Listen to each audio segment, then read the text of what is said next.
Duel Review is brought to you by SpiderWolf.com. Hey guys, welcome to Duel Review. We got a great week, starting off with Rising Stars, followed by Persona 3, and then for our focal point, Roma, the tabletop game. That's right. Our anime this week is Claymore, and our movie is Plunkett McLean. I'm RJ. And I'm Nick. Let's get to it.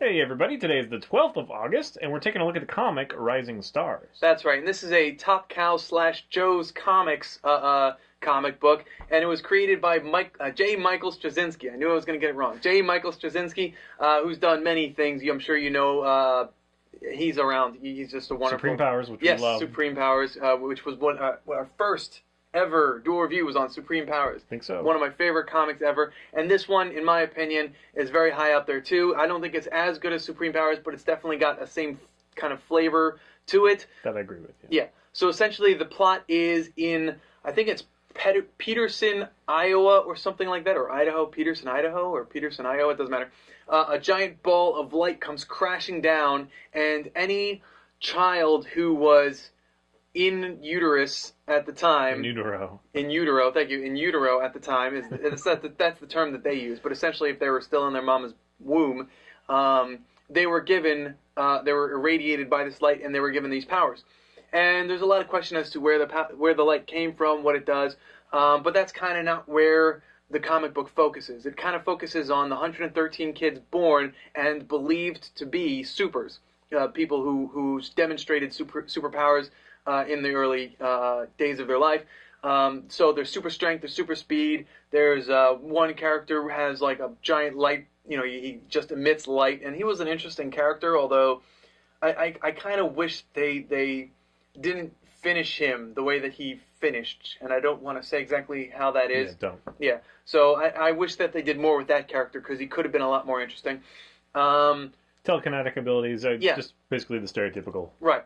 But it's all from one specific force. So the story follows these 113 as they either become heroes, or they use the power for their own selfish gain, or they decide that they don't want to use the power at all and just want to fade into society and become regular people.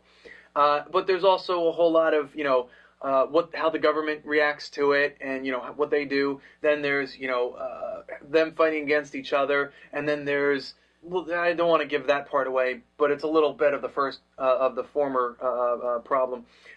So that's pretty much Rising Stars in a nutshell. I think it's a great comic, but what did you think? Well, I did like it. There's a lot of content there to like.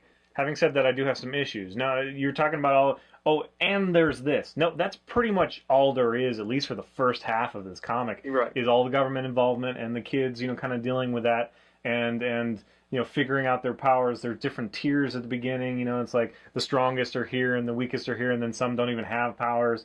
And it's just kind of one of those, it's a slice of life, kind of interesting, but there's really no action for the first 11 issues. So I kind of have a problem with that. I'm usually the one that's like, take your time with the story, don't rush it. But they really should have used the opportunity to jump into a battle and then been like, 3 years ago or something like that. They didn't really do that. They didn't do any of that. They just slowly built it. And I guess I give them credit for that. But I found myself kind of bored for the first, 10, 11. It's like, it's a great idea, don't get me wrong. And it does have definitely the feeling of Supreme Powers. I think the art is solid. I think the writing is solid. But it's just so slow. So to quickly kind of interject, you don't think that the first 11 chapters did well as far as character development? Sure they did, but you need more than that. Okay. You need more than just that. I mean, because it's literally like reading a, whatever. We're comic people. It's like I enjoy reading a novel too, but it was so slow, dude. You don't agree that you don't see that at all? Honestly, because issue 11 is the first battle. Before that, nothing. Absolutely nothing. It's a comic about superheroes. That's not entirely true because there was the issue with Pyre and Flag, who then became Patriot.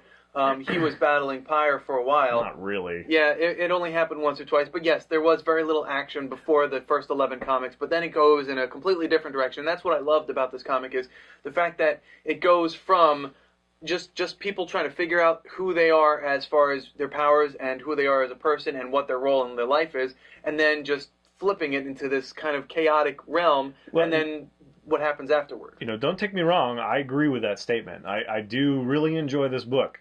I just was so surprised that they held back so much for so long. And normally I would champion them, but they could have done so much to make it more engaging at the beginning. That's all I'm saying. Right. For me personally, it was just kind of drug on. Now I wanted to read it and it was interesting, and then finally when things started, to me it's okay, the first 3 issues are completely superfluous. Pick one at random that serves the purpose of all 3 of them. I don't think you can argue with that because they're literally the same thing. They're exactly the same thing. They talk about the government program, and I'm talking about 0 too. I'm throwing that in there too. Okay. 0 and then half. Right. Half is, that was a kind of an interesting story on the side about someone who wanted to have powers but didn't, kind of thing. So it all kind of gives context, but it gives the same context. So really, literally, if someone's interested in this and they don't want to be kind of bored, I would say skip, 2 of the first 3 issues. I really would. Because it doesn't give any insight into John or Randy or Fisk's Raven Shadow. It doesn't give any insight really to them at all. Right. It does again kind of introduce you to the kids and what they had to deal with, but every one of them does the exact same thing. So I don't know if they were just trying to we need to stall because we're writing more, or if they just had such little nuanced things that they wanted to include everything, so they just made huge 3 comics. I think that's kind of a problem, honestly.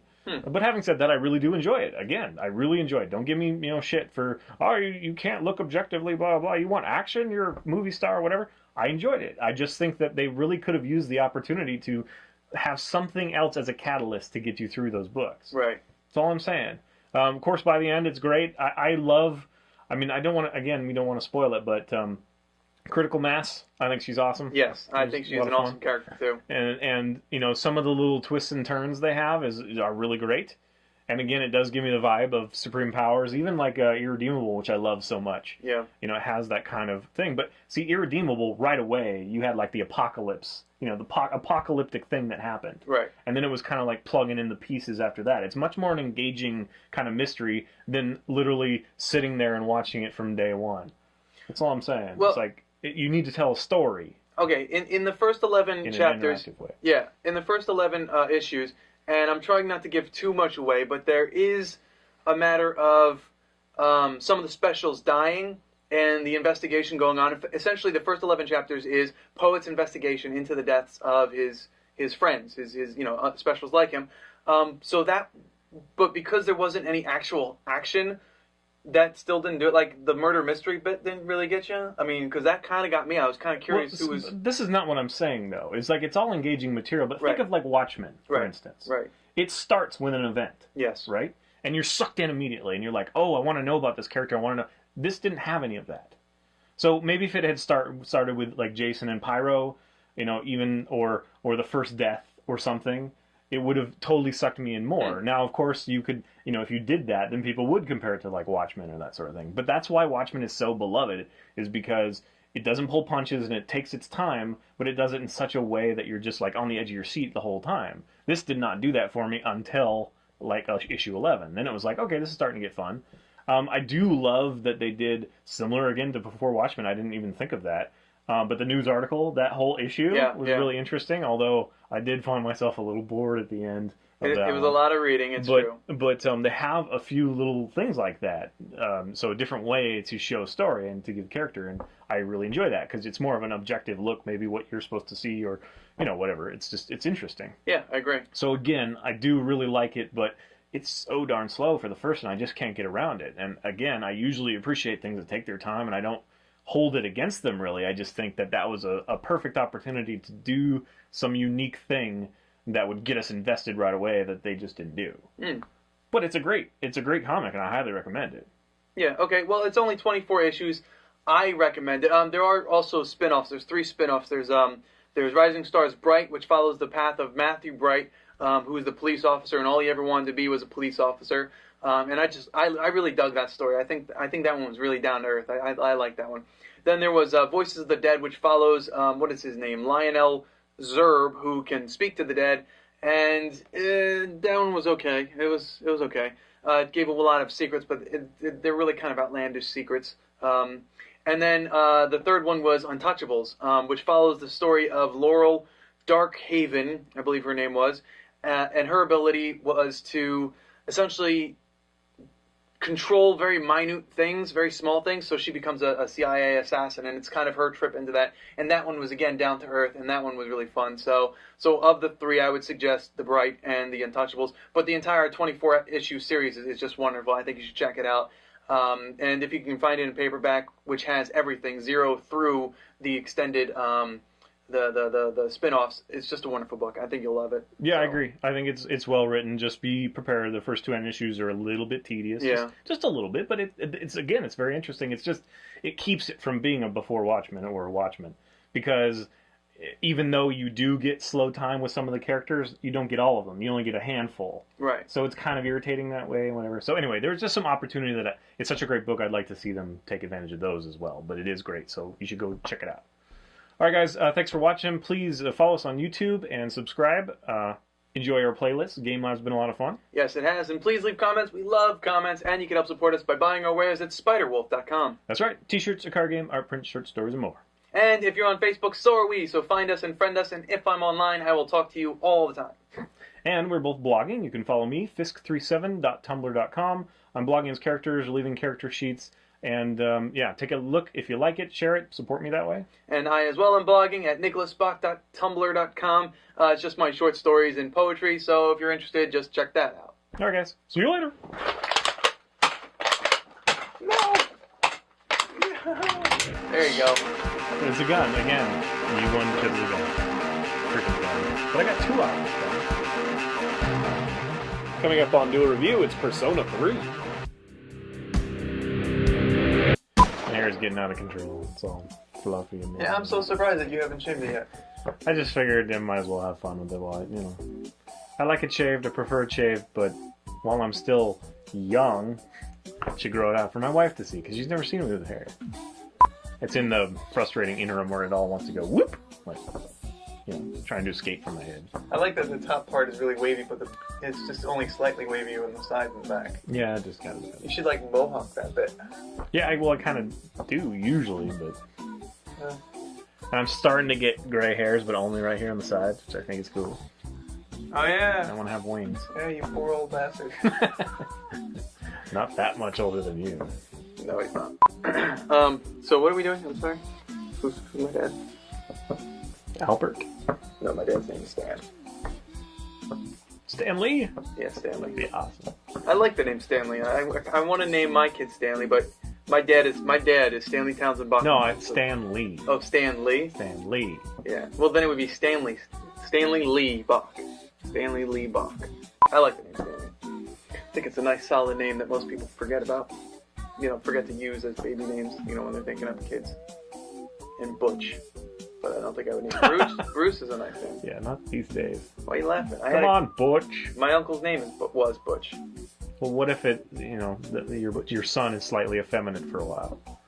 Everybody's going to think you're just a horrible person. This is my gay son, Butch. No.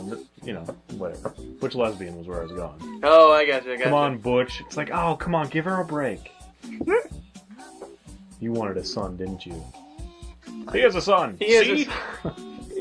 Just because he wears dresses. I'm telling you, I kind of understand. What? The female, wardrobe is much more elaborate. I've been thinking about doing some cosplaying and, like, costumes that I would make.